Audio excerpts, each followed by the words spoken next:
See if we can get any new picks and maybe away from the Papa Smithy disapproved Vladimir Shen.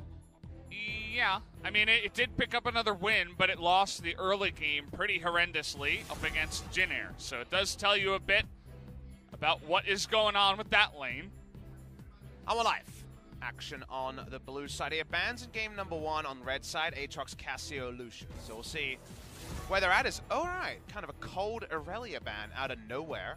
There was no Aurelia priority in game number 1. Maybe Tempt wants to play as Zoe. That would be a reason to ban away Aurelia.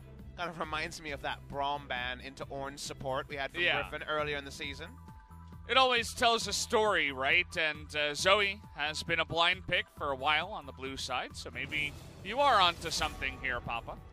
It's just Aurelia was not even considered based on power level or game 1 in any way. Yeah. And then it's cold ban first.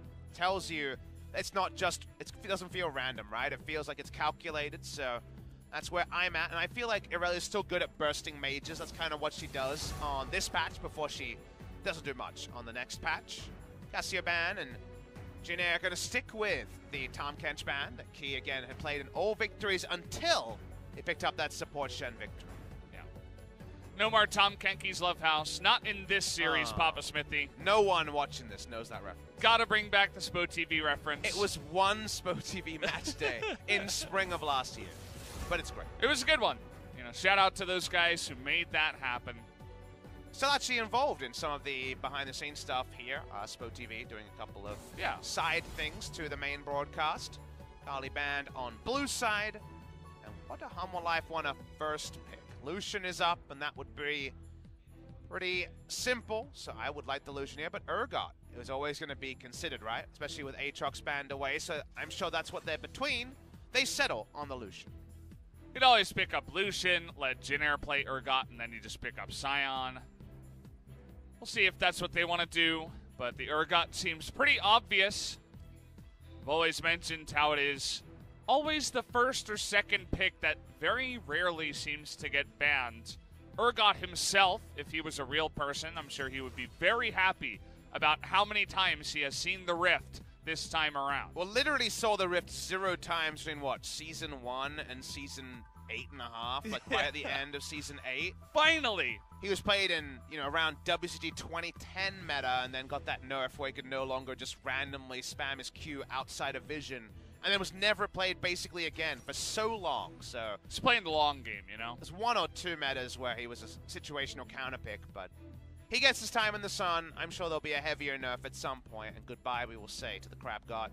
And actually, maybe Root will be jumping on an awesome dude of his own, because when you see it this early, he's probably wave clearing against Illusion. It's definitely the feel. Could have waited to pick that one up. Maybe it could have been banned by Hanwha Life, though, so they want to make sure that they do get it early and maybe not show anything else, as Sion response is a thing in this series, as neither team going to ban out either Urgot or Sion. Will we see Zoe lock-in on the blue side for Hanwha Life? It's really the only thing I have at the forefront of my mind. It's going to be a later thing. Key's taking a lot of support bans, so he'll be happy, actually, to get a playmaker here. And the Lifesteal duo, Lucian and Thresh on the bot side. That's a lot of power. Seems like Victor will be wave clearing next to it without a Tahm Kench. It's just going to be Braum first round to find a support here. The Alistar will be more bold, but hoping the Victor can just stay in safety. It's definitely the idea. The Alistar good up against the Thresh, at least, especially after level 6. But also, I mean, just looking at Kellen's play from game 1, he looked really good overall. I wouldn't say that it was his fault that his team did lose. Even in some of the later game fights, he always seemed to be in the right position doing his job. So can't really fault them for saying, hey, Kellen, you looked good on that pick. Let's try it again. So far, looking pretty stock standard on both sides here for Hanwha Life and Jin Air in the first round. Jungle picks needed on both sides. Jin Air could just have Malrong return to a champion that, again, he's looked good on, but hasn't found victories in the Xin Zhao. And put comfort or coverage bans for the Xin Zhao on the red side here. So far, Olaf is a nice one to get off the board. And will Hanwha Life bother to ban out something like that? Certainly could try to target it towards the end, but instead the Lee Sin will be banned by Jinair. Still a real chance that Victor doesn't go bot lane. That's what the Kai'Sa pick here is kind of prodding at with the Kai'Sa ban, on the blue side. Comes to bot laners for Root, will not be the Kai'Sa, which has been his bread and butter so far this season. Actually, no other more than one pick champion than Lucian and Kai'Sa for Root, and he's actually going to take a Vladimir ban, just compositionally, not wanting to see that on the side of Jinair. Don't think we've seen Vlad and Victor together so far in LCK Spring. It's been one or the other. So Jinair, Xin Zhao open if they want it. Again, it hasn't been winning, so you also would understand going Elsa, but I've liked Malrong's play individually. He was the first, and his Hail of Blades, Xin Zhao got first blood on Khan in that SKT series right at the start of the season. So far, so good from Jinair. Action on Hanwha Life. Bit of a shout out to our boy Viper, friend of the English broadcast with the Teemo hover. You know, if Sangin smiling that he's usually a mischievous guy, but he's not going to be doing anything like that, as Lissandra will be picked up here. It was Zoe after all, happy enough with the Lissandra. Final action is jungle, and they've taken a long time to think about this one. Could take Jax, would be definitely compositionally an answer to Xin Zhao, a nice skirmishing matchup. Could take Nocturne and start pulling the trigger on a lot of aggression. Everyone goes in here and has a great time doing it, and it will be the Nocturne after all. Definitely full speed ahead for the side of Hanwha Life, and it's nice. I mean, it's fun. At least the team fights are very straightforward from the side of Hanwha. It's hard to mess that up. Feels like either Root or Grace was going to be lumped on Victor duty against hard engaged City, which sucks to be playing, and they decided to pick their poison and put Grace on the Victor this time. Is a Grace player in solo queue, and in the past, I guess it could also a Grace be top player. Lane. Sorry, a Victor player. See the lane assignments here. Could in fact be Urgot after all, if that's what they want to do, and just make it about top side dives instead of mid side dives. Seems like just somebody had to catch the Victor, which is not exactly what you want against a Nocturne draft. It ends up, we'll see it 20 seconds, either mid or top. Right now, confirmation, it will be top lane, so Linderang definitely going to have lane priority early, and early is when Malrong is most likely to strike on the Xin Zhao. It's kind of interesting because we did just see Grace play a big beefy boy in the mid lane in the Scion in game number 1. This time he's going to be hopping onto Urgot, and before today, he's been playing pretty much nothing except, you know, a bunch of carries, one game of Lulu, one game of Galio, but other than that, a lot of just normal mid lane stuff and not the tanky guys. But switching it up for today, just moving on to Scion and then Urgot, just saying, okay, I can't die if I'm really tanky. As that single victory on the Scion so far does Linderang before today, and then Tal has the 1-0 scoreline. So it's going to be top laners looking for their best sword impressions. I like Jinair's draft. I think they have some very nice pieces here, but the Victor feels like it was going to be the unsteady point somewhere. Good read by Hanwha Life to think it wasn't going to be bot lane from Root, away from his Kai'Sa, away from some of the other picks that he's been going for. Can the Victor run away with the lane, or will we just wait to level 6 and see the paranoia herald the end of Jinair GreenWings? We'll have to wait and find out, guys, as we are going to hop onto the Rift for game number 2 now.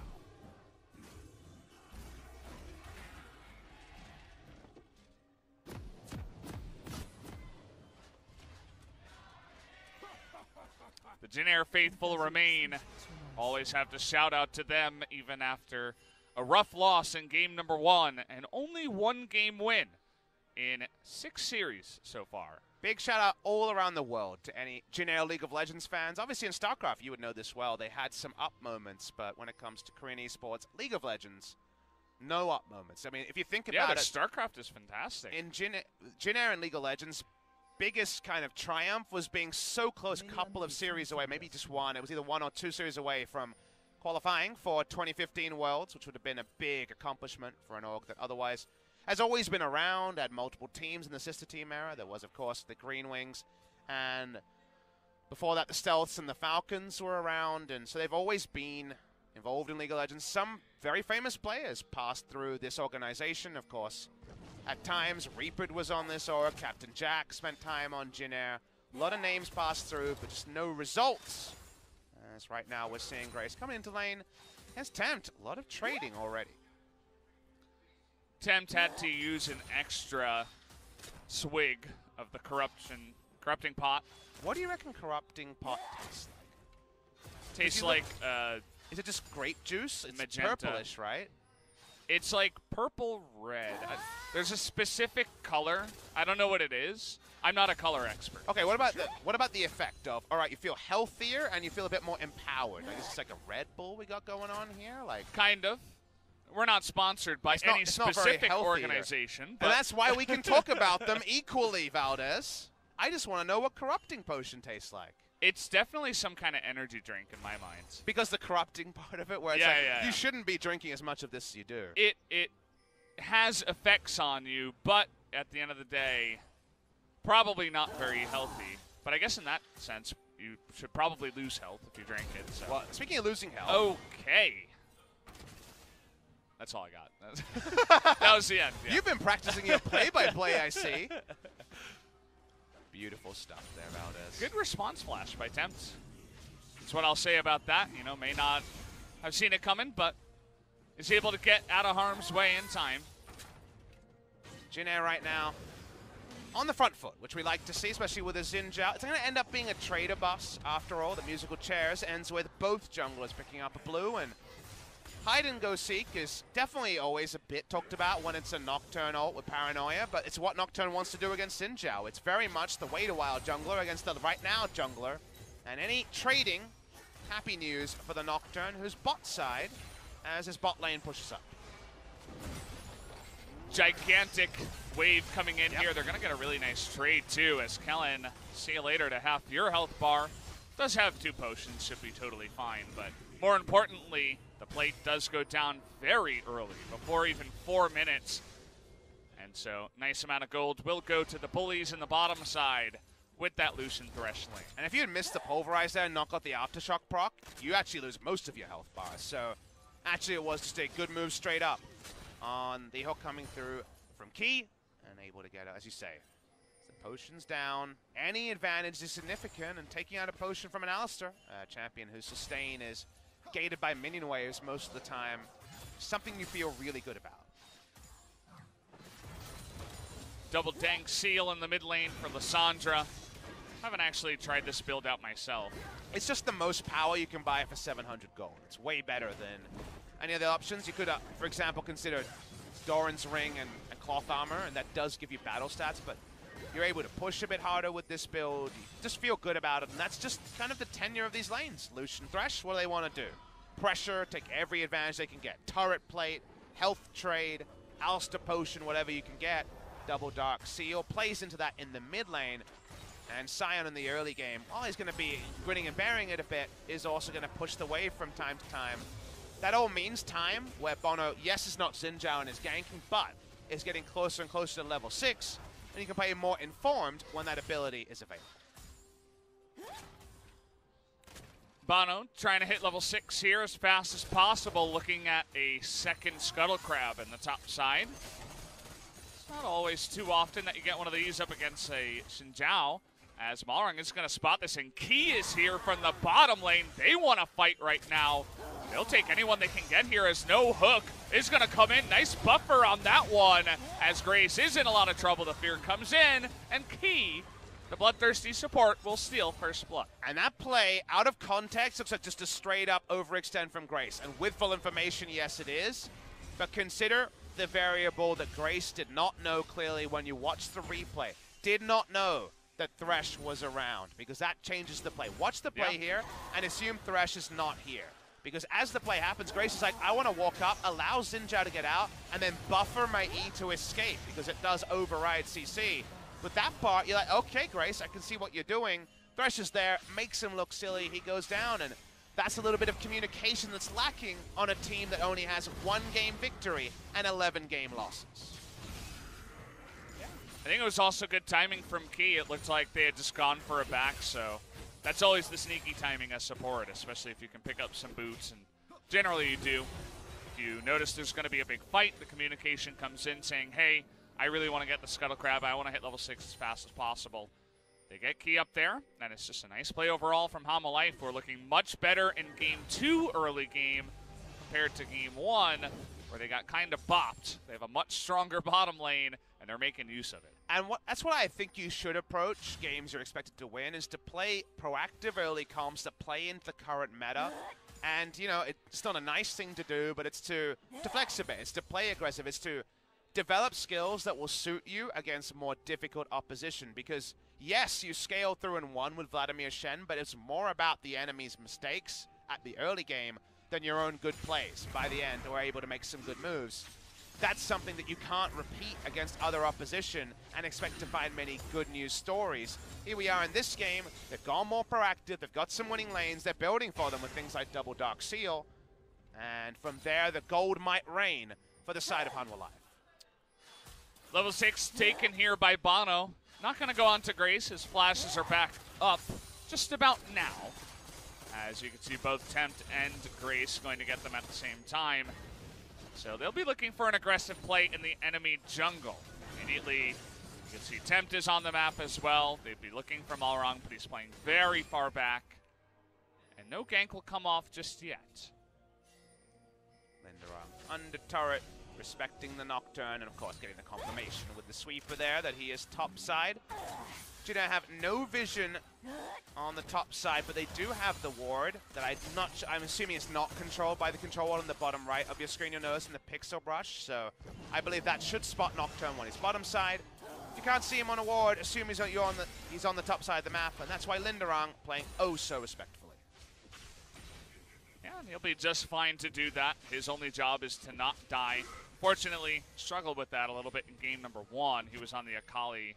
Remember, he was at 0-3-1 at some point. A couple of mistakes made in that long lane you were talking about in the bottom side. A lot of stuff happening here. Key roams through, but Malrang finds Sangyu. Gonna get away quite easily. Problem that you'll see for Linderang is, are we gonna see the trigger pulled here? He's out of mana. This is definitely the time to go. That he is, and they're going for the safest way. They want to slowly chip him out first. There's the flash to get away, but still no turret aggro to the side of Hanwha Life. They're just going to wait for Tempt to make his way up, and Linderang is able to get his ultimate out, but still in a lot of trouble here as they use all their abilities. And Aftershock on the Lissandra makes her so easy to stay alive. Only an Ocean Drake in the trade, but that's a lot of turret plates and a kill to the side of Hanwha Life. And you know what? It also plays into don't take unnecessary risks. Just do it how you would do it against anyone else. They don't go for what looked like an 85% play with 2 people. They say, yep, let's guarantee this kill. Against other teams, Lissandra would be there for the roam. They could have gone in with Nocturne ult and blown a flash with it. Instead, they say Sion for sure will get flash. Lissandra's coming up already. With the wave, as you notice, pushed in, it's not going to actually push. They're not going to lose any minions from the Lissandra roam. It's very well executed by the side of Hanwha Life, and they'll take the immediate gold. And the growing problem I see, Valdez, is that Victor goes down. Victor's playing respectfully. Victor doesn't have a CS lead. In this game, Paranoia's popped, so Victor can't really TP at the time he wants to, and he's a defensive TP user against Initiator Sion, Initiator Lissandra. Yeah. The chances of Victor actually being able to do something good in the 5 are stacked against Linderang, and he's behind. Well, that sounds really bad, Papa Smithy. That doesn't sound like a good place you want to be in. Keep in mind also that Victor was their second pick in the, I mean, he was first round essentially on the red side. So they really wanted to play the Victor. You thought it made sense in the bottom side up against Lucian, just to push him back. But in the top side now, he's having a not so good time up against this, you know, counter essentially. Basically what happened though is that Victor was picked kind of like when you pick a player for, say, you know, a pickup game, and then the pro team rolled in, and they're like, oh, we've already got Victor. He has to go somewhere, and it was either going to be bot lane in a bad matchup or mid lane in a bad matchup. Like, someone had to pick up Victor at the end, and unfortunately, he's top lane. He seems like he's going to be in a struggle, and the Xin Zhao moves haven't paid off around him as Victor has struggled. Yeah, they haven't really been able to get much going, and now Bono and the rest of Hanwha Life say, hey, we want to go for the Rift Heralds here on time, make sure we can push our early lead. They call up Key. They're already winning the top side of the map, and they deny all the vision. Doesn't look like Jin Air want to come in here and challenge this at all, in fact. So Hanwha Life will just get a free objective. Very hard for Jin Air to have much control topside after Linderung splashes down, like we mentioned. So he gives up this area, Tar roams first, and it ends up being a freebie for the side of Hanwha Life Esports. Question now for Jin Air that the fans and also the players will be asking is, how do we get something of our own? Because right now it feels like they're trying to lose the minimum, right? Right now it feels like a lot is slipping out of their fingers, like the sands of time moving away from them. And my focus would be around the mid lane, Xinjiao and Urgot. If they can move through control vision, it's hard to be tracked by any one person. You do have quite a lot of burst damage there and the ability to get that execute kill with Fear Beyond Death. No Drake yet, so that unfortunately stalls things in terms of meaningful objectives, but it's always got to be, what do we have, what can do reliably, and try to make something happen, because if they just wait and wait and wait, more neutrals may go the way, and if they wait for Drake, a Rift Herald summon around that time may force their hand anyway. Bono's still out on the map, still has his ultimate available. Where will he look to make use of that? He's heading down towards the bottom side. Some pings immediately right onto Bono. So it looks like Jin Air have a good idea of where he could be at this moment in time, looking to use a Rift Herald and unlock the Lucian Thresh, perhaps. If he wants that charge to get gold, he's going to have to do it soon, and recently the meta has been doubling down on that. They know about the Gromp start here. They get Root. Boy, they get him, and the Paranoia comes in, and the Ezreal has nowhere to go, doesn't even bother flashing. There's no point, as 2 kills go their way. They could use the Rift Herald now. Oh, but it's worse, Valdez. They don't have to. They can just do it without it and use it after. And that they will. They're going to get all the plates anyway. And Hanwha Life say, we're here to play finally in game number 2. Game number 1 was a little bit of a, hey, we're still asleep, you know, early morning game for us pro gamers. Solo gold to Songyun as well. Just a disaster in the bottom side. Everything goes better than expected, and you know what the MVP is? It's that ward. The ward down there to get the hook onto Root. Everything falls into place. Everything falls into apart, and if they get the charge here at before 14 minutes, that would be such a crazy gold turnaround. They won't. They're trying. They were close. Oh, that one minion blocked him. No. Oh. Get owned. I was rooting for Hanwha Life. But no, not going to happen as the hook happens, but they're not going to overextend in this case. HLE goes down.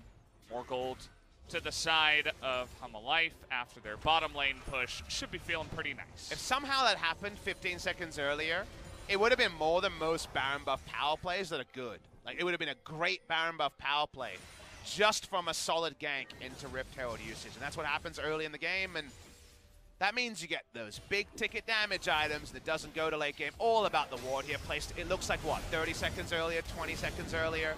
They profit off it in the biggest way possible. Tempt wants to guarantee a second kill so that all the plates will come crashing down. I don't tweet sad plane anymore, unfortunately, because of games like this. But the sad plane, I mean, that's what we saw originally. The glad plane was a ruse. It was just a fake, just trying to get us to believe in game number 1. But we're struggling to believe now. As Jin Air, well, they want to make something of the only objective they have. They have 1 ocean, they'd like 2. TP ward for Sion being zoomed out on there. You can see it on the top right of your screen. Here it comes. Oh, yep, there it is, right behind everybody as, oh boy, here comes Paranoia. Didn't see that Sion, did ya? Behind everybody as, how many kills are they going to pick up is the only question. 1 goes down. They got another knock up onto the Urgot, but it seems that 2 overall is going to be enough as they move into the Ocean Dream. Was such a clear play. Thank you for the zoom out there, observers. Made it easy for everyone to anticipate. Tal comes in, Jin Air goes down. Marung's looking for less than a 50-50. Will they get themselves into trouble? They're flashing forward. They want to take this fight up against the Sion. They do get Tal. And at least that's a little bit of something on the backside for them to actually get some gold and feel somewhat happy. Talk up the control, amusingly, in zombie form. Gonna watch the replay, and they did see it, but they saw it too late, unfortunately, there. And that's the second ward that's been god tier. Let's assume it was put down by the Thresh and give the MVP the Thresh for 2 wards. And yeah, Everything just falls apart. Kellen dies as well. The duo lane has died a lot, and that was with 5th pick, remember, to try to get them the hell away from the Victor. That was looking like a bad situation. 2 deaths for the Ezreal, 2 double kills on the bot lane, so not a lot, but of course it adds up. Out of the 6 kills, 4 has been the bot lane. Hanwha Life pull out, and only casualty is Tal, as it seems like he was a bit abandoned by his team at the end. Yeah, someone has to be the sacrifice, as Key is trying to hook his teammate. He's testing his limits, Valdez. He's having a bit of fun as the game rolls along. Well, let's watch his next hook on on an enemy and see if it works out. Yeah. What I'm thinking is it was a visual bug as he was trying to hook the bush, is my guess. I'm gonna tri-brush. I'm going to instead assume that he was just... Okay. Thresh has a 450 gold bounty. He's the only person with a bounty. He's 203. He's popping off. He's fed. Someone called Doa. This guy's really bloodthirsty. Supportal combat. Bloodthirsty support. Liking it. He's doing it. As well. You have double demolish. Might as well use it here. In the mid lane, they do pick it up. Map is entirely owned by the team with the global and the hard engage advantage. That's bad. Linderong. Well, I mean, it's good for them. It is good for them, but bad for Linderong as well, who may actually lose in CS to a Scion. We'll wait and see. Right now, it's neck and neck. He's going Lichbane. I guess it could be Iceborne Gold. That's probably the more realistic one. But the armor will be useful for the Nocturne matchup. Sungyun comes to top side. He's almost got his 2 items, and it's going to be a lot slower for Root, who, as we noted, been slowed down a lot. Yeah, he's still working on a second item here as we're near 20 minutes. I assume he will go back and get it, unless he gets denied by Sungyun. Root's angry, you can tell. He's trying to get those extra procs. Oh, Sungyun with the emotes on the corner of the screen. Yeah. Having his fun. Do notice he hasn't gone for the Viper School of Thought, the 3 points, and Doran's Ring start on the Lucian. That's an acquired taste. I went on pro builds. People were trying it, so. Yeah. Viper leading the way on that one. Here's the dive. It's all alone until... Here we go. We got Lissandra. Nice knockback, actually, by Malrong, but that means that he's going to be the one that dies most likely. Nice stopwatch, though, keeps him in this one for a moment as, oh boy, Grace, that one is going to sail wide as he's not really able to take anyone out. Should be just a second kill to the side of Hanwha Life. They will eventually take him out. As trying to make something of nothing as Jin Air and Hanwha Life pick up 2 more. And that's without Scion there to just be a frontliner. No teleports on the bot lane. They continue to trade, but no trading necessary for Hanwha Life on the top of the map. It gets them Baron Vision, and now we're zooming in. At this point, they just want some more kills. TP to the bottom side just to kill a Victor. Not going to happen, though. Going all in onto an Ezreal is always a bit foolhardy, but they do it anyway.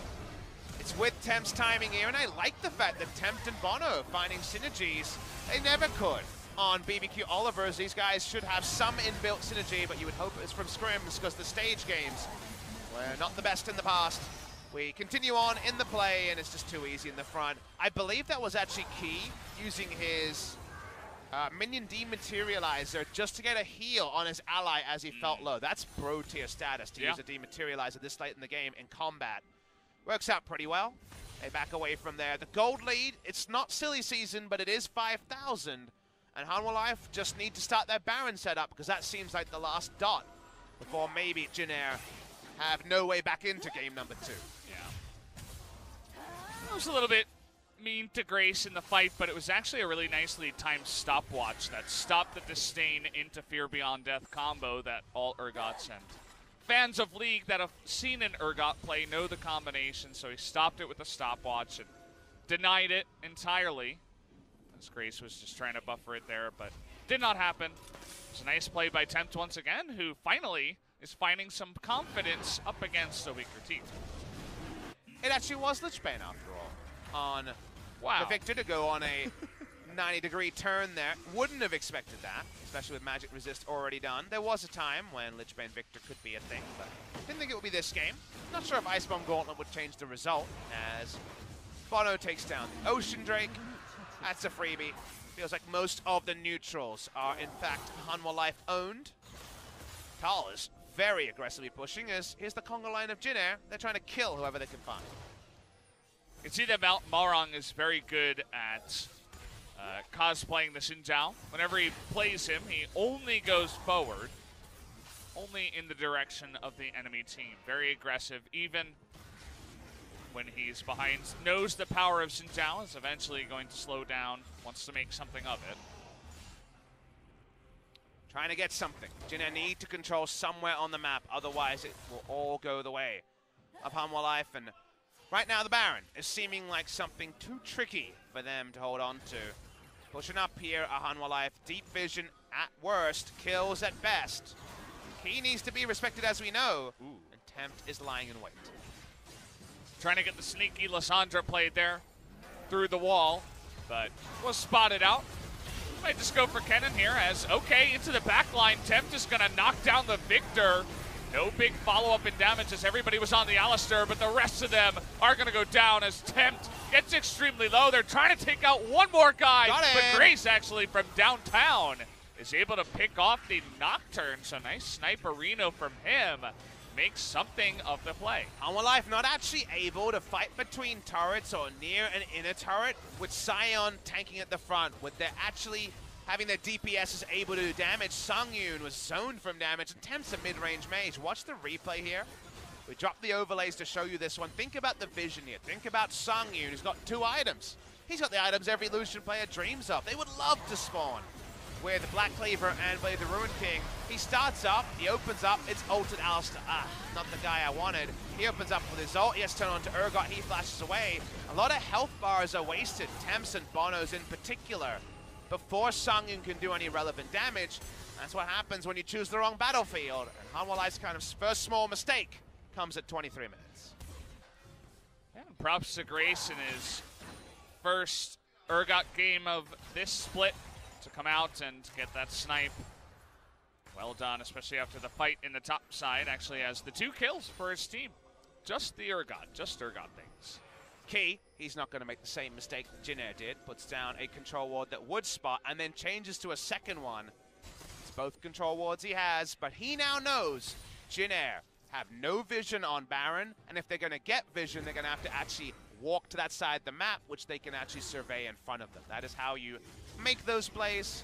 Something that was lost without having the ability to have 3 control wards on a support, because before you could place those 2 control wards and move one. Yeah. But now all you can do is guarantee that Baron is clear. That he does. He's going to have the help of his friends to also get vision down. They know where the ward is. They sneak over to the left side. They're going to be clearing out as much as possible. Scene of the crime, but if Tal can actually speedway through to where Malrang is standing, they can actually make a move here. Seems like Hanwha Life being more respectful than last time. And Jin Air too. They're all just grouping up in this one brush and saying, well, we have no control. We cannot get caught out. We just have to stick in there and hope that Hanwha Life make a mistake. Possible, Valdez, possible, but that is a really nice place for Sion to come. Oh boy, trying to get around the wall. They're going to find an Alistair again in the front line with this ultimate available. This time, can they kill him is the question. They finally get him down with the follow-up from Tempt and enough damage for it to scale away. They do take out Kellen alone, but that is something. Alistair might be on the endangered list, but everyone else had no threat on them. I thought Key might actually flash over the Raptor wall and hook, because someone was going to get hit by it, but they don't want to fight again in a spot where they don't have vision. They'll take the Alistair, but it's just an Alistair kill, and that's a good news story for Jin Air. They were able to trade pretty evenly in the first dive, and now they only lose their Alistair. If you look at summoners used otherwise, no one actually has to use a summoner on Jin Air. They give up their cow, they move back. Nothing else is wasted. So let's see what the reload is, because actually the last 5 minutes have been much kinder than the first 20 to Jin Air GreenWings. The hook there from Key was extremely close to getting another person as well. Not sure if he could have really gone in there alone, especially after they burned so much onto the Alistair. Might have been a little bit too deep, but just a scary moment that Root just barely was able to dodge. We do have a Mountain Drake spawning now, and Tal is in a fantastic position to make another play happen. They don't know about it either. They know now. And here comes the TP anyway. This time he gets the Ezreal in the front line, but he is able to get over the wall. And no ultimate for Kellen means he's going to go down. Can Temp survive? Is going to be able to ult himself. Flash on in from Bono, and Temp's going to be just fine. Bono going very, very deep into the back line. He's still going to, oh, it does go down to the victor in the end, but it should be an ace to the side of Hanwha, as only Nocturne will pay for it. And because of the timer and the pretty decent death timers, it might be Baron anyway. Bono goes down. Hanwha Life once again going to be safety first. They actually give up on going for a 4-man Baron. TP is being worn on 3 members of Jin Air, so probably the right choice. Even if at first glance you might thought it was a defensive one. They take down the mountain, they clean up the kills. The kill score tells a story, 14-3. It's not often you see 14 kills in 27 minutes by one team, but Hanwha able to make it happen here up against Jin Air. As you mentioned, they take the safe play out. They get the Mountain Drake. They get the 2 outer turrets here. I guess you call them inner turrets. As taking one step at a time. You're already so far ahead. 9,000 gold. We'll take a look at how this happens again. It's a good ward by Kellen, but there's definitely no ambiguity about what type of Korean barbecue Hanwha Life are having tonight. It's beef. They take down Kellen instantly, 4th death of the game, and from there, they can just fight front to back. Nocturne can dive. There's no peel left for the Ezreal, and self-peel only goes so far. They dive in, and Bono, look, he's trying to keep people around, so yes, he goes down to the ultimate from the victor, but otherwise, it's clean stuff from Hanwha Life Esports. The item leads are getting crazy, and there's a lot of people now with bounties. It's not only the Thresh. Everybody's joining on in, as not much that Malrun can do in that fight either, as he was just struggling to stay alive, probably just an ultimate, and then to his death. Alongside that damage. But now with the Mountain Drake, Hanwha Life do have an easier shot at taking some of these objectives, namely Baron. We'll see when they decide to make that move. Let's see where Sion is, because he's probably going to force it. Oh, he does miss, but in goes Bono anyway, and they get the hook onto Xin Zhao, which is going to be more than enough. They get the 1 kill, they get the jungler, and maybe now they go to the Baron. That's 3rd time in a row they get the pick, but the first time they're getting the jungler, they're actually baiting rather than losing the pan here, and they're trying to put some visual clutter around so that they see Jin Air, but the face check is late. The smite is gone. There's no unsealed spellbook unless Grace is getting in, and Grace doesn't seem so interested right now. Yeah, not quite. He's picked up his heal. He's going to keep it for himself, and there it is. The Baron does go the way of Hanwha Life, as they'll be happy to pick up a nice little 2-0 victory if they do eventually roll this into one. As, you know, they were struggling the last couple of games up against Griffin and Sandbox. This is definitely a bit of a breather for them. Remember, it is Linderong against his old organization here. He was on Hanwha Life Esports as their top laner last year. His old duo in crime, their jungler, not in the LCK anymore, is Sungwon, wherever he is. We hope he's having a good night here, but Linderong, unfortunately, not having a great one. The Lich Bane, a bit of a head scratcher, to be honest, but again, we were mentioning that perhaps it didn't matter too much. Happy to get back to lane is the Sion. That's some pretty good drifting, but no minion's going to be decimated by the unstoppable onslaught. They push up in multiple lanes with Baron, TP up on Tal, and we kind of just wait for Hanwha Life to confirm an end time for their inevitable 2-0 victory. Certainly looks that way, unless someone on the side of Hanwha is going to give them an early Lunar New Year present, as they're just pushing all the lanes at this moment in time, like the timing of it as well. Very matched up. You have 2 cannons now on the side of Hanwha in the bottom side, which is the main lane they're going to be looking to push. Watching the picture-in-picture, liking this one here. Another Speedway, he's coming bot lane, he's looking for the game! Oh, he's going all the way around, gets in the backside, finds another cow. Somehow, some way, always lands on a Kellen, but huge damage coming out from the Lissandra as well. Well, guys, this is going to be good night to Jin Air, and hello to Hanwha Life, as they will pick up their 2-0 victory. Even Temp cleans up the final kill under the turret. He'll go down. Everyone press their stasis button. Oh, boy. Now, that was a cool play by Tal. I thought he was going to slowly chip away. We get a highlight reel drift, and we get the end of the game. Really good stuff from the side of Hanwha. Looks so much cleaner in game number 2. They win this one 20-4 in kills, so got to be happy about this. And Hanwha definitely